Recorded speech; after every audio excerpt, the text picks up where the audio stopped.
Hey, I'm Harry Siegel with the Daily News editorial board, here with my colleague on the Daily News editorial board, Alyssa Katz. Hello, And Harry. hey, Alyssa, and we are here to talk about four things in our small town that suddenly seem like they're national stories. Cuomo's New York, de Blasio's New York, which is quite a competing place. Horses in New York, carriage horses, which has become quite a big issue with a lot of money tied in. And cars in New York, and de Blasio's plan for Vision Zero, no car deaths in the city. So, listen, Cuomo has just accepted a non-stunner, the Democratic nomination to run for a second term as governor against Republican Rob Astorino. What is he putting out as like his vision of the state and who he is, and as people are sort of looking at him as a 2016 possible if Hillary isn't there, and how's that different from the city De Blasio is pointing to as he's become a national figure? Well, I'm saying this not having yet had a chance to see his acceptance speech for the nomination, right? But what we've heard from Cuomo a whole lot as he's running against Republican Rob Astorino is, a look at making New York State more economically competitive and a real. For his entire first term, he's really pushed hard to lower taxes, or at least give the perception that he's lowering taxes on both the state level and also the local level. A lot of New York localities have relatively high taxes. Um, and to kind of style himself as this, leader who is going to make all kinds of big changes to shake up an economy that, New York City has been doing pretty well for a variety of reasons, but upstate has been pretty dismal. So he's run a very kind of centrist campaign overall, and just in his first term, he's positioned himself as a sort of really fiscally responsible individual. And so now that he's actually has a nomination and is heading into serious campaigning, knowing that he's going to win, his goal is really to kind of keep his margin of victory as high as it can possibly be by kind of now bringing in his constituencies to the right and to the left. Right, and this is with an eye toward 2016, and Right. our pal, former Assemblyman Richard Brodsky, coined the term congressive to refer to Cuomo, which is another way of saying another way term for fiscal responsibility, as he sees it, is austerity or regressive or something like that. The Cuomo is, had a big fight with the left about a millionaire's tax, has tried to Right. keep taxes down, and De Blasio's emergence has sort of created significant pressure on his left, along with the Working Families Party. Is No, that that's that fair to actually say? Oh, it's absolutely right. And what's been very funny is to see Cuomo dance around this, right? Because he's I think lately constantly been very insistent that he is a progressive and very much owning that term ever since De Blasio had appropriated it as his driving philosophy and mantra. And so now Cuomo says, no, no, I'm super progressive too. And I'm the real progressive because being fiscally responsible allows me to go deliver on all these great progressive things. I mean, he does have a very good point there, but I don't think anyone who is actually on the left or understands sort of what the set of kind of goods and services that a government would really need to deliver to be progressive. I mean, never mind the tax structure, right, and kind of the various ways in which certain ways that taxation and service delivery works that can in some ways be fairly regressive. I mean, New York redistributes a lot of resources just for historical reasons, programs that Cuomo had nothing to do with starting. But he's trying to have it both ways, and he's so far kind of escaped sufficient scrutiny for that. Well, he did a number of socially very progressive things. He helped push through gay marriage. He helped push through, and I mean, really put political muscle behind. He's a powerful governor, and in fact controls a lot of what happens in New York City. The mayor has to go there and ask for. He pushed through a very strong gun control law, gay marriage. On these social issues, he's been powerful. On the spending side, where he's had control, he's basically created a cap for localities, but that has kept property taxes down. He's tried to hold the line on spending right when you've had this generation of leaders coming in and saying, like, we must have more. Um, and there have been polls showing that if the Working Families Party, instead of cross-endorsing him, which they can do in New York, was to run someone, which I'm skeptical they're going to do, but if that suddenly his margin of victory would drop significantly down. Right, and I mean, I think there is absolutely zero chance the Working Families Party, which is basically a coalition of labor groups and community activist groups from around the state, that it is But they in have juice fact, because they have a ballot line. They really helped elect the yes. mayor and the public advocate, and to some extent the controller. They're not insignificant, even though they're sort of their numbers are small, right? Right. No, they're absolutely very significant in all of this. But since we can kind of rule out their kind of threat, which I don't think the governor or anyone takes seriously, that they are going to run their own candidate, it's really a question then of kind of what the left is bargaining for from Cuomo. And I think it's a very interesting test for kind of how he is for 2016 going to be responding to, because if you want to win the Democratic nomination, of course he's not going to run for president if Hillary's in the picture. This is all assuming she's not, and that he will have some kind of challenge within the Democratic Party if he runs. I can't imagine he will have the field to himself if he does. He has to be able to really brush up his bona fides, because for a primary, you do have to play to the base, and the base is quite liberal and quite urban, and many things that Cuomo has been shying away from as governor. So yeah, yeah. Sorry, to quickly explain before going into Blasio, in New York, there's this fusion voting system where you can run on multiple ballot lines.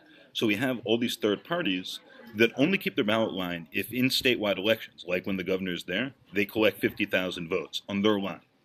So they depend on these cross endorsements to survive. And in the meantime, they're very helpful to candidates who are looking to run up their totals or to ensure victory in safe races, to have the operation of one of these parties and the ballot line, even if the party itself doesn't have that many actual members. So Right. it's a way that smaller groups can exert really outsized influence. And the Working Families Party, which has lots of labor activists and like staunch progressives in it, has basically been like a strong leftward pushing force on the Democratic Party, where suddenly, turning to New York City, we have this progressive revolution with Mayor De Blasio is going to heal our tale of two cities. How's he doing so far? Well, I mean, De Blasio has been, I think, really marshaling his support pretty successfully, right? I mean, he had a pretty strong coalition that helped him win, right? A lot of support across uh, organized labor, and by no means universal, but I think once we hit the general election, I mean, there's a whole lot he can offer. Obviously, the public unions that he's now reaching contract agreements with, but also private sector unions that benefit from policies. So, for instance, in New York City, real estate is the main industry, right? It's like oil in Texas. Real estate is here. And the mayor has his finger on the lever, not solo, but of development power. And so the mayor coming in and essentially saying he's going to allow for more development, including affordable housing, but more development than is currently allowed, is beneficial not only to the very powerful real estate developers, but also to unions and workers in them, both in the construction trades and also building services workers, all of whom are very politically influential. So I think de Blasio did a really good job kind of in the election and kind of since then, kind of building, continuing to kind of build on those constituencies that helped get him elected. I think where he's running into a little more trouble is just in sort of beyond that kind of cozy world where, there's people who kind of have have certain understandings with him, or especially where those understandings that he had with campaign supporters are now clashing with what people actually want. So a couple of scenarios that are playing out right now. One is this kind of ridiculous fight where the mayor vowed to ban carriage horses, which are these kind of touristy you know like carriages with horses and riders that go around Central Park and vicinity and have been around, I forget exactly how long, but they're a fixture in New York City. The animals, as far as we know, are treated well. Many cities around the world have animals like this, and New York has had them with very, very little incident forever. But the mayor also received a lot of very crucial support from a lobbying group, a sort of strange bunch of bedfellows that turned out to include like his cousin as a backer, who's was former head of the hotel workers union, right? And so it's there's Can I jump in there for yeah, just 1 second? yeah. Okay, it's hard to exaggerate how wild this is. The horses were not an issue in New York politics one way or the other until this year. And there was this group, Night Class, that with a bunch of animal rights groups was like, we're going to make this a big issue. And this, you have to remember, is the first post-Citizens United mayoral election. So it's a whole different set of rules. And de Blasio did win very big and won straight up in a five-way Democratic primary that functionally was the election, which meant that he was elected just by the Democrats, and generally Democrats far to the left, to turn out in a primary. He sort of said, I have this big progressive mandate, but it's based on not all that many New Yorkers, a few 100,000 in fact. So Night Class, everyone thought that the Christine Quinn, who was the city council speaker, who'd been in close alliance with Mayor Michael Bloomberg, was the front runner. And this horse group that no one thought all that much about spent a ton of money to kill her and to really damage her, kill her metaphorically, politically, before anyone else had gotten involved in spending money. Because we have this campaign finance system where for the candidates they get magic funds and they can only spend so much, so you save your dollars. And they spent early to sully her. It was incredibly successful, and it opened up his path to victory in this big way. And I think put the fear of God, horses, and outside money in candidates all across the city. And de Blasio, in exchange, promised that he'd get rid of the horses, which he has not done yet, the carriage horses, on day one. This group, Night Class, as it happens, the guy who is, they're basically run by a parking garage magnate who has obvious financial interests in the stables on the far west side, formerly valuable, now very expensive, as the city's reclaimed its waterfront, where the horses stay at night. The guy who's been their main political operative, Scott Levinson of the Advance Group, we work closely with a number of tightly aligned progressive Democrats, particularly those on the council who are closely linked with the mayor. And there's all of this sort of dark and mysterious money running through. On the other side, the carriage horse guys have presented themselves somewhat absurdly as like the last remaining link to the city's healthy and romantic past. And this is an assault on free enterprise, on Irish Americans, and a bunch of other ways that seem, the whole fight seems totally out of scale with the issue, which is literally a handful of horses who walk the street once a day to go to Central Park and then take people around on rides. And it's picked up national attention. The news has been very upfront and aggressive about this on the side of the drivers. And it's clearly driving the mayor, who has a huge political debt to pay, all this strange money behind it. And we've just seen two of the council candidates who got some of this money fined and knocked by the finance board here for illegal coordination between their campaigns, which work with this guy Levinson, and Night Class, which this guy Levinson was basically running. And it's just an awful lot of pressure around an awfully tiny issue, and no one's sure which way it's going to go. Yeah, it's kind of turned into this circus for the mayor, and it's ended up being a bit of a distraction from, he had, I think, a couple of really good victories early on, right, with universal pre-K getting some support from the state, although not in the form that he wanted. But he runs a real risk now as sort of he's continuing to dig in, and forces on the other side, including the Daily News, are digging in as well. And he ends up looking like he's really pushing some very, very trivial things, and it continues to be a real problem for him. So I think that this will, I don't know what the end game is on this. We have a sort of similar set of fights going on around taxis, where we know that the very influential taxi industry gave the holders of these very valuable and scarce licenses to own cars that yellow taxis in New York City, gave the mayor, gave the candidate a lot of money, and now as mayor, it's been pretty clear that de Blasio has been treating them very gingerly, trying to minimize competition, especially in the form of taxis that would serve the outlying areas of the city that aren't typically served by yellow cabs. If you look at the yellow cab map, it cuts off most of the city. It has no northern Manhattan. It doesn't have like barely any Brooklyn or Queens, no Bronx. It's sort of telling. Nominally, they have to take you anywhere in the five boroughs, but anyone who's ever, held a cab and said, "Take me to Brownsville," understands that that's bullshit.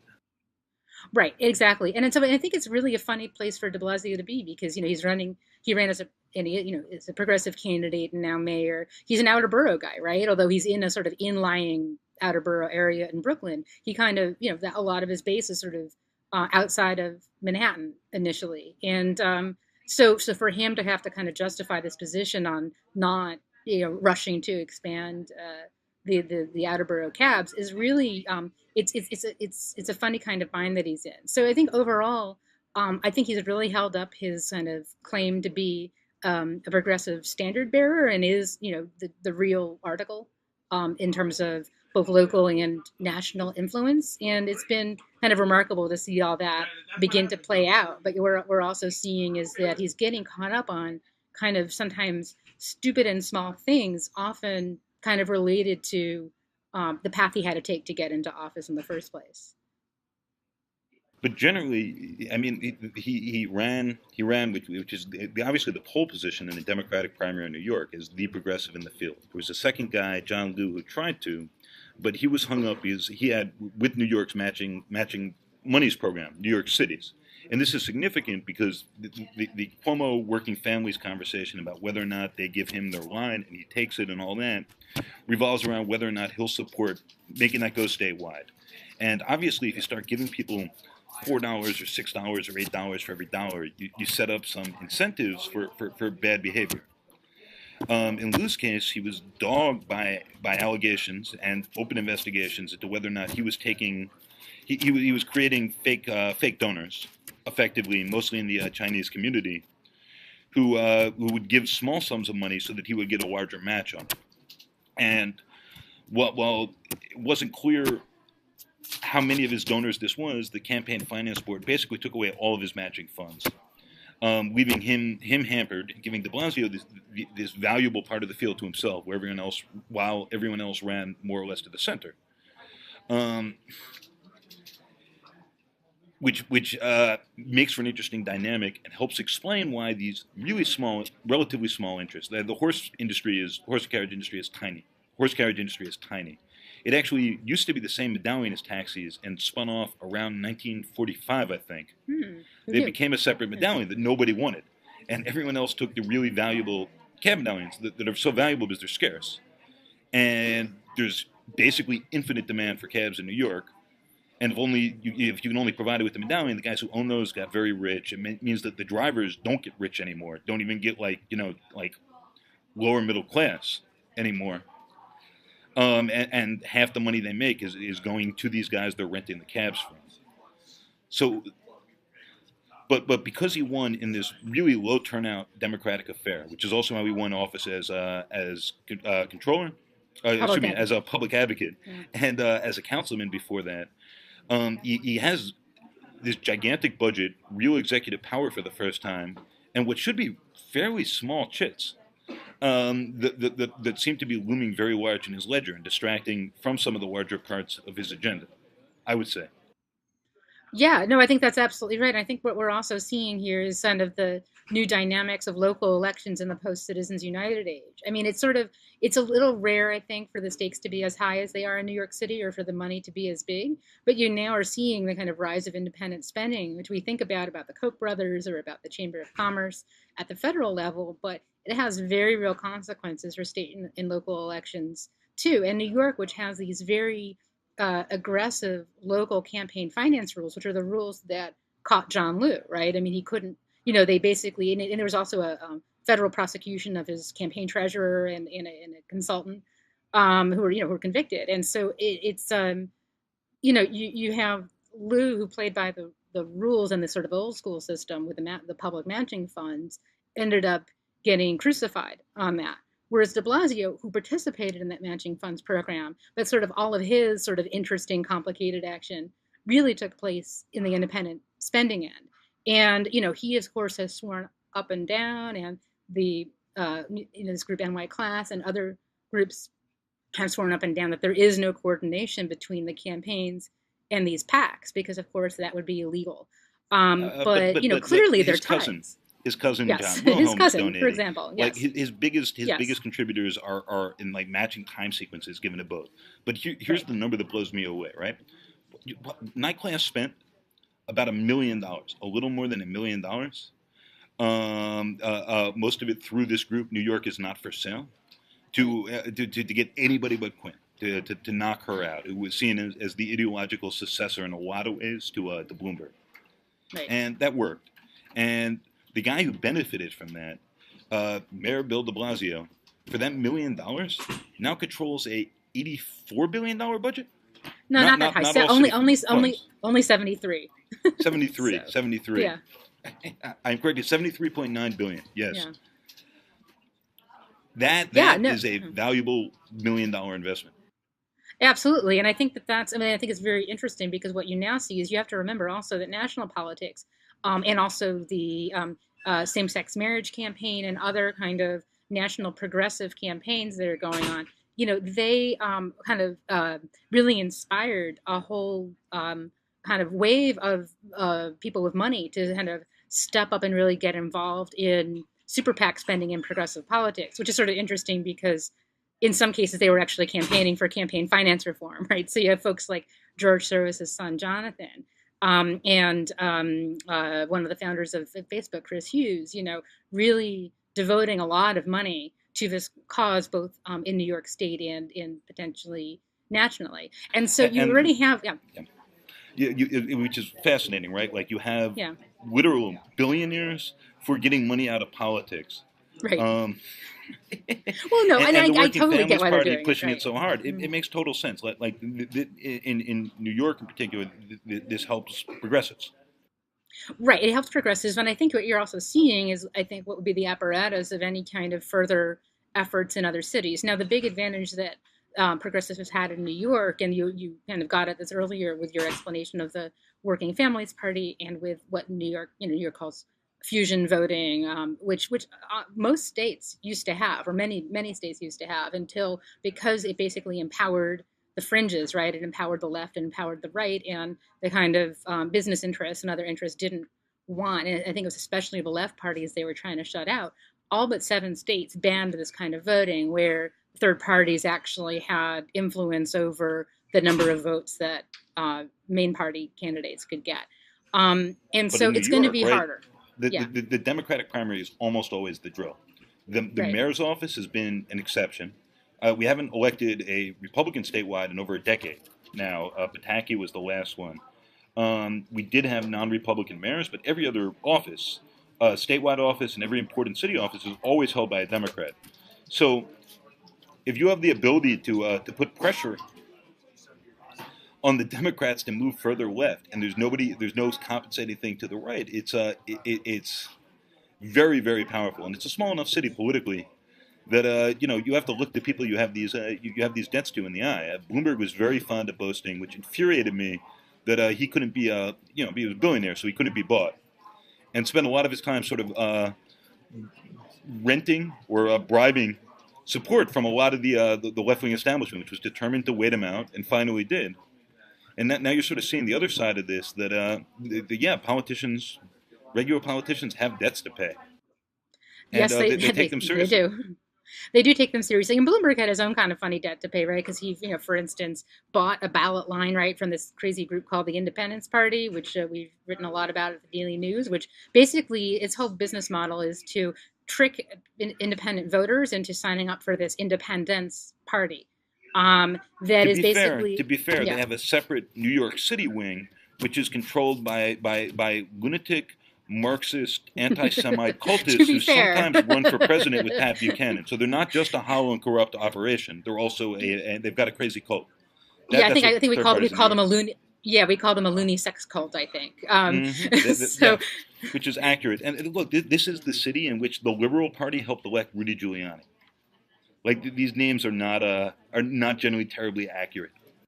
yes, no. In fact, I think they're generally designed to be misleading, which is to full credit of the Working Families Party for being. I think that party has been pretty true to its values, but obviously has to make deals. So getting back to, I know we're sort of done with Cuomo, but I want to just mention this is that, Cuomo, we are definitely going to see some kind of bargain to the left from Cuomo, and I would like to think that it's going to be more earnest than the kind of, Cuomo's a very gestural kind of politician, more so even than we think of someone like Bill Clinton as being gestural, right? Sort of saying, oh, yeah, we'll support this, and then not really delivering on that promise. Cuomo is masterful, much more than Clinton was, I think, at sort of really getting political credit and media credit for big promises and then not delivering. So, for instance, he called this commission against, in New York has had rampant corruption in our state legislature, many members taking bribes, claiming public funds when they weren't eligible for them, all kinds of other stuff.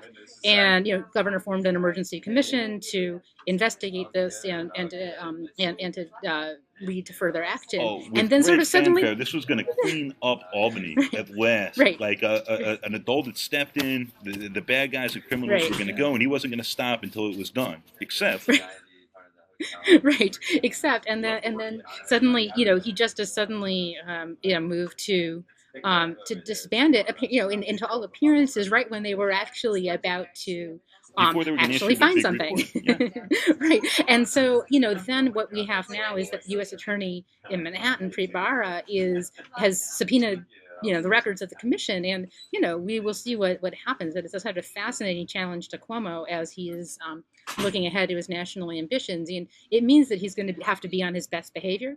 And probably have to do something very substantial about the corruption here. Cuomo, who was like working his way around to trying to kill Elliot Spitzer politically, Right. before the hookers did that, and who has Chris Christie as his next door neighbor and co bad guy on the Port Authority, knows better than anyone that when real law enforcement starts gunning for you, math changes very, very quickly. Yes. This is the first real political threat I think he's had in a lot of ways. Yeah, it's very going to be very interesting to play out. So, but getting back and to it's De not Blasio, transactional, right? Yeah. Oh, sorry, just real quick, like the Working Families Party can be bought. We in fact know what the price tag is for the line right now.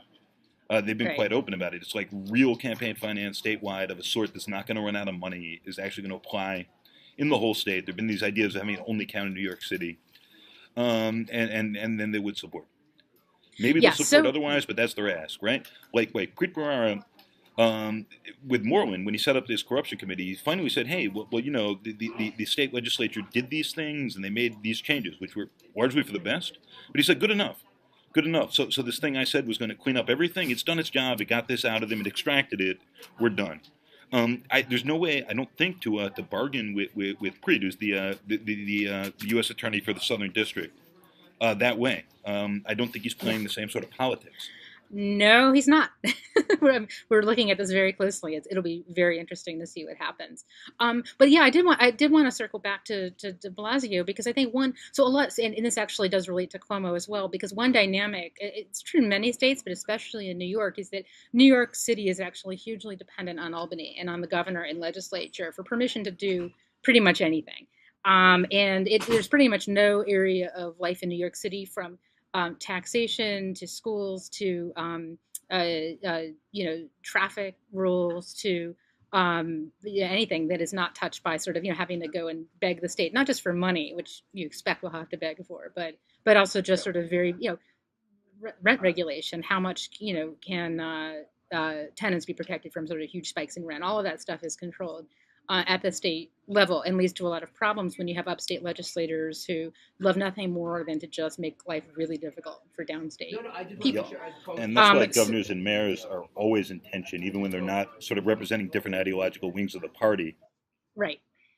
Yes, exactly. And that's exactly what you have with De Blasio and Cuomo. Remember, De Blasio used to work for Cuomo. Cuomo, under Bill Clinton, as president, was Secretary of HUD, the U.S. Department of Housing and Urban Development. De Blasio was his New York, New Jersey regional manager. And, it's De Blasio and Cuomo. I don't think De Blasio was ever really ultimately part of Cuomo's inner circle, but, they've been allies and so on. But it's, when De Blasio was coming with big asks like, hey, universal pre-K, let's give me a tax hike on the wealthy for that. Cuomo, clearly that was incompatible with what Cuomo wanted to put out there, given his other ambitions.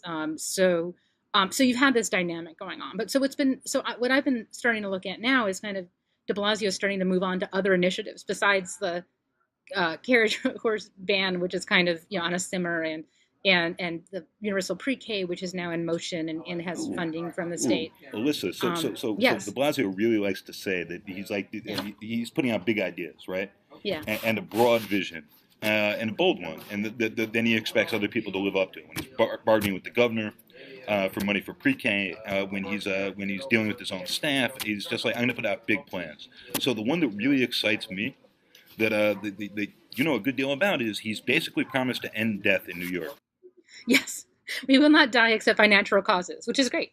But specifically, as you imagine a city as dense and crowded as New York City, I mean, traffic fatalities, but particularly pedestrians who are hit by cars and trucks and other vehicles are quite high. They've actually been going down quite a bit. There's, I think, a perception that they're getting worse because we've had a few just horrible, gruesome, needless deaths of young children who should have been able to just simply cross the street safely, but instead a distracted turning car would slam them or some other horrible grisly scenario. And so there's been, I think, great political organizing among these grieving parents. It's been remarkable.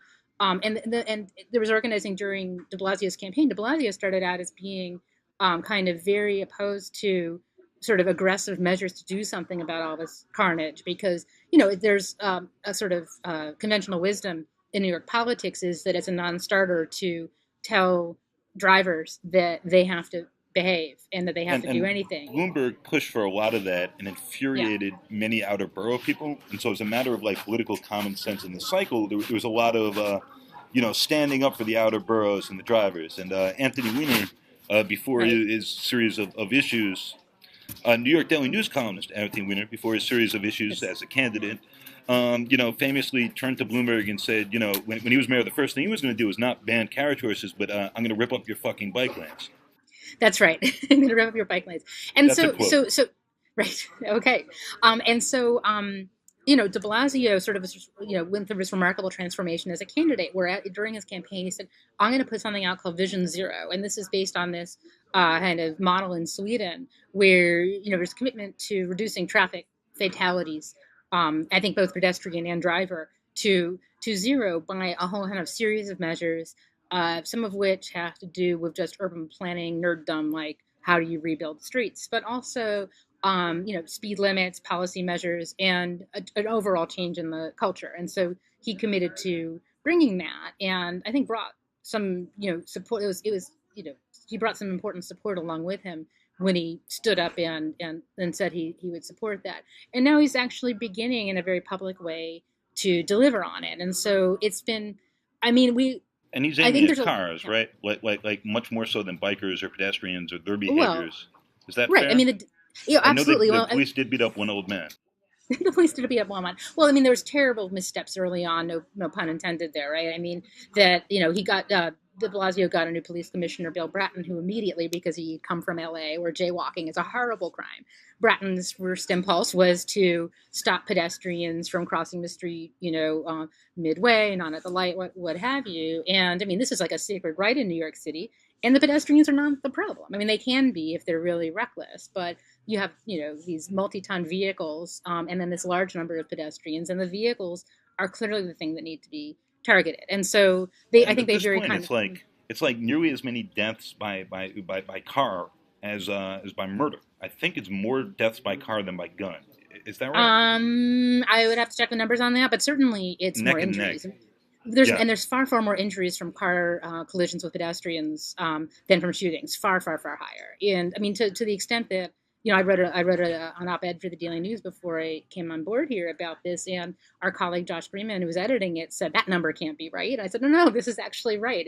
This is how many injuries from car collisions there are. And I actually think this is an interesting kind of issue with Vision Zero as a model, which is I totally get why they're trying to focus on fatalities, but the sort of because it's just very compelling politically. It's a target, but it's also possibly not realistic to eliminate all fatalities. But meanwhile, injuries, and we saw the now deposed New York Times editor Jill Abramson was among those people. I am as well, who've been injured, in her case quite severely, But if by you're out of not control in a traffic. coma or likely to die, it's been very Right. difficult historically in New York to have the police whatsoever interested in the circumstances of your accident.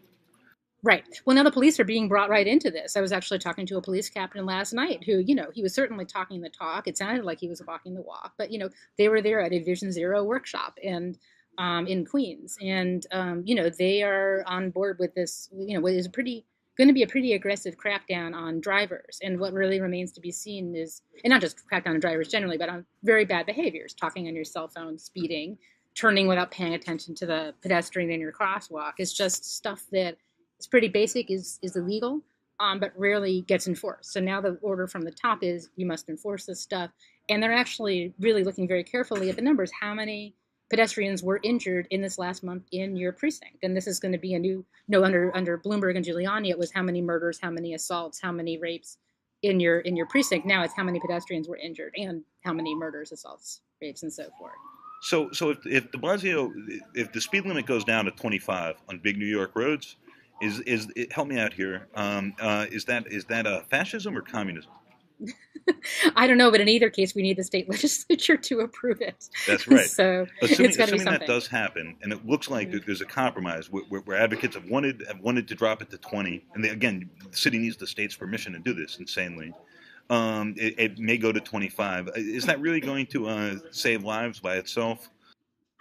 Yeah, it's a real. I mean, we obviously will have to see. I mean, clearly the law enforcement piece of it is crucial, and but the other piece of it, and this is what I'm writing about this week, is there's a big cultural component, right? Things really have to change, and New York City. I mean, one of the beautiful things about it is that it's a place of great freedom, individuality, and cosmopolitanism, where people from all over the world with all kinds of sort of lifestyles and behaviors and traditions and all kinds of things all come together here. And it's not like you can just sort of put out some kind of PSA, some ad out there saying, okay, everybody, now you're going to drive safely and it's all going to be good, or expect a limited police force to be able to ticket everyone into submission.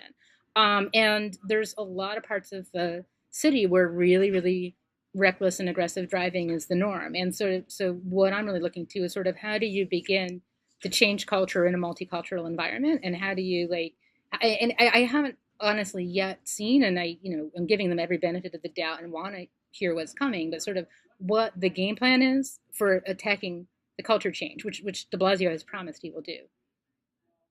One of the ironies is traffic deaths in New York are actually down really significantly over the last couple of decades, from like nearly 1,000 a year to under 300, I believe.